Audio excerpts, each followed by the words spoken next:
G'day guys, and today it's time to have a more in-depth look at the results of the Australian federal election. So let's just get straight into it. So we're going to be having a look at the parties that I deem important or of interest one by one. So we'll start off with the Liberal Coalition. So despite the doomsaying of the cherry-picked polls, the Liberal Coalition has managed to carry the day to the surprise of many.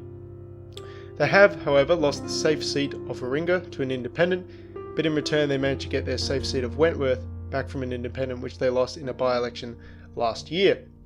There were many jokes about how people, once they calm down about the leadership spill, they realise they need their 4 investment properties and the Liberals will protect them in that regard, and they ran back home. So having a look, we can see there's again a general loss of support for the Liberal Party, but the Liberal National Party of Queensland has had a bit of an upsurgence and managed to grab 2 seats, which brings them to a +1 total in the House of Representatives. Now I just want to quickly get into the bullshit here of the polls. This is something we've seen a couple of times, particularly in the 2016 US election. There was a lot of doom saying that Trump had essentially no chance. There were a few people who predicted he would win, a few in the alternative media and that sort of thing, but most people were pretty adamant he was going to lose. If we have a look at the 2-party preferred vote so far in this election in the House of Reps, we can see it swings towards the Liberal Coalition by about half a point. Now this is quite a marked difference to the polls. If we jump over to the poll bludger, we can see that the Labor Party is sitting on 51.7 and the Liberal Coalition is sitting on 48.3. So that's almost, it's slightly more than a 3% gap, which is obviously not what is translated into the election. And then when you're reading the newspapers and stuff, as I pass them on my way about my day or whatever, you could see the doomsaying news of, Labor's 5 points ahead in the 2-party preferred average, and that's of course them just cherry picking whatever polls they liked. But it appears that even when we lump all these polls together, they seem to have a bias towards the Labor Party, and they're giving them a 3-point advantage when in fact they have about a half percentage disadvantage. So just interesting to see that even the aggregator wasn't too accurate in this election. Moving on, we deal with the second major party of Australia, the Labor Party. Now, I guess they're a bit surprised that they lost this election. Everyone was expecting them to win. So, yeah, they're going through a bit of a hissy fit at the moment. It's pretty funny. There's a bit of infighting and also people clamouring to stop the infighting, which is never a good look.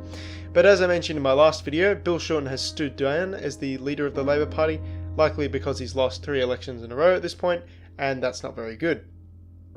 Now, who will take his place? And this is quite important because, as I've mentioned before in another video, the Labor Party has 2 factions. The Labor left is an openly social, well, they're not openly socialistic. They are socialists, they just don't like to talk about it because, that will scare people off voting them, because people look at Venezuela and essentially be like, hey, you want to export that over here, and that's not cool.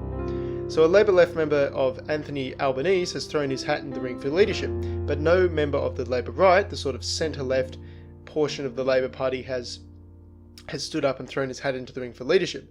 Now there are 2 rumoured to be considering to do so, whose names I've not included because they're only rumoured to go at the moment, and we only have this one Anthony character who's definitely getting in.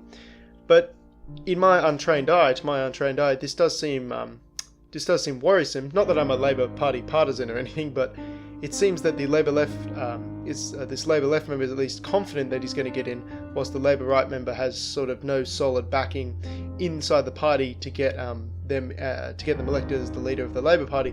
So it's certainly worrisome to see that the Labor Party could be, instead of Bill Shorten, who was a Labor right member, be led by a socialist, which would of course be more destructive for the country, especially the economy. Obviously I don't want Australia to resemble Venezuela in any way, shape or form, but unfortunately we're a lot closer than we'd like to admit. So moving on, let's talk about the Greens Party, which is sort of the third party alternative for Australia. They usually get about 10% of the vote nationally, and they did just about this election. We can see that they have in the House of Reps, the lower house, 10% of the vote. They didn't lose their seat, and they retained all of their contested Senate seats, so that keeps them at 9, which will be relevant later on. We'll see. So the largest of the minor parties, One Nation, did alright. It's continuing upwards on an upward trend. You can see again they have a 1.7% swing upwards, getting about 3% of the vote. No gains, but no losses. So, breaking even, but then again, still trending upwards. Now, the United Australia Party. This is the party of Clive Palmer. If you are an Australian, you definitely have seen an ad for this bloke in the past few months. He has spent over $80 million on advertising, which unfortunately for him just translated into 3.36 of the House of Representatives vote share nationwide. So yeah, despite putting all that money into it, he didn't get a single seat in the House of Reps. And indeed, his party actually lost their Senate seat as well, which we'll see later on. So yeah, absolute shocker for him. Now, the Liberal Democrats, the party that I preference second, had a bad election. They lost their Senate seat and they made no gains in the House of Representatives. This is very sad to see because Duncan Spender and his predecessor, David Leyonhjelm, they were great libertarians, I thought. They were really sticking it to people, getting in the news. They were very... They were not afraid to speak their mind and question people. You may recall the spat between Sarah Hanson-Young and David Leyonhjelm. I also thought the social media presence of Duncan Spender was very interesting, definitely more keyed in towards a younger generation, so capitalising on that social media presence.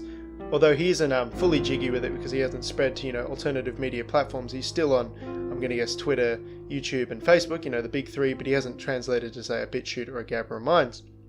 But rather than having a sort of older style social media presence of long posts, long videos, newsletters, subscribe to this, subscribe to that and that sort of thing, Spender had this very, keyed into the younger generation, which was a lot of short videos where he managed to pack in a lot of information in that short space of time, whilst also keeping it very entertaining. So for example, he made a video on marijuana, and instead of delivering it sort of at a table looking very formal, he was lying down on the floor and looking a bit spaced out, it's just funny, and that's important. To key in the younger generation into something that can be as dry as politics and that sort of thing, you do have to be entertaining. You are, of course, in the Facebook news feed and the Twitter feed and YouTube, there's a lot of competition. You're competing for eyeballs all the time, so you do need to be entertaining. But yes, I am sad to see that they lost their Senate seat. I think that's a great loss for the country. Speaking of great losses, Fraser Anning's Conservative National Party.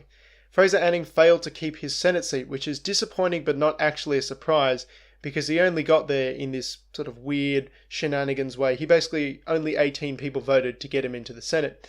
But again, I am very sad that he's gone from the Senate. He was, again, a person not afraid to speak his mind at all, despite being decried as, racist, far right, this, that, and the other, every name under the sun. He wasn't any of that. He was just a routine populist, a nativist, and of course, a nationalist. I do respect the fact that he wasn't afraid to speak his mind in real life and on social media. Again, he had a pretty good social media presence as well. It was tailored towards an older generation. He did have a newsletter and that sort of thing. But I want to say it did change a little bit over time to deliver a lot more posts, but also in a more imaged, high-density information format. So essentially, you'll just have a picture and have all the information you need, short, sharp, and to the point. And that's, of course, very important for a generation of people on the internet who have very short attention spans. Again, very disappointing to see him go, and he didn't win a seat in the lower house, I should say. So again, he's basically dead in the water politically, along with the Liberal Democrats. I've also included his presences in the House of Representatives, his vote shares and that sort of thing, because I believe he'd be the person you're all most interested in. Now, you can have a look up in Queensland, of course, that's his home state, so he's going to perform the best there, and he easily got quite a lot of votes there. Again, about 54,000 nationwide, but it did not translate to a House of Reps seat, which is a shame. Now, something we have to talk about is the Senate crossbench, because what has essentially happened is, if you've been keeping track, we have Duncan Spender losing his seat, Fraser Anning losing his seat, a few others. There's been Darren Hinch and Brian Burston. Now, One Nation's Malcolm Roberts is hanging on to his seat at the moment. It's still being counted up at the moment, but he may lose that. So essentially, we've lost 4, we might lose 5 of independents on the crossbench who are not essentially the Greens. Now, what the Greens have done is they've managed to retain all 9 of their Senate seats. Now, currently there are 19 seats on the crossbench, and if we essentially take away 5 from that, we'll say 4 actually. Malcolm Roberts might hang on. We'll say keep it at 4. So there's now 15 crossbench Senate seats that are given to the independents. Now the Greens still control 9 of these, which means they control a greater proportion of the crossbench, which gives them a lot of power at the moment, because it looks like the Senate is going to be a hung Senate. So no party either of the Liberal coalition or the Labour Party will have a majority, so they'll have to, bargain with the crossbench in order to get what they want. Now, this is terrible if you like freedom, because the Greens, they dress it up in family-friendly terms, but essentially they just hate freedom. They might not even realize they hate freedom, but yeah, they hate freedom. So any kind of spending cuts, tax cuts, anything to shrink the power of the state, it's not going to go through the Senate anymore, which is a bloody shame, and it's been happening the last couple of years. The Liberal coalition has been trying to pass spending cuts, but they haven't been able to, and as such, the Australian debt has ballooned over time. So it's a big shame to see the Greens now controlling more power in the Senate, even though, again, you don't have to control, all the seats in the Senate to have a lot of power. If you just control a large proportion of that crossbench, which they do, controlling, 9 out of 19 and now possibly 9 out of 15 or 14 seats, that gives them a lot of power. So they have to be brought to the table, they have to be bargained with, and they can stonewall whatever they don't like, and they're often going to vote along party lines with the Labour Party, which of course gives the leftists, the Marxists, the communists, the people who hate freedom more power, which is never a good thing at all.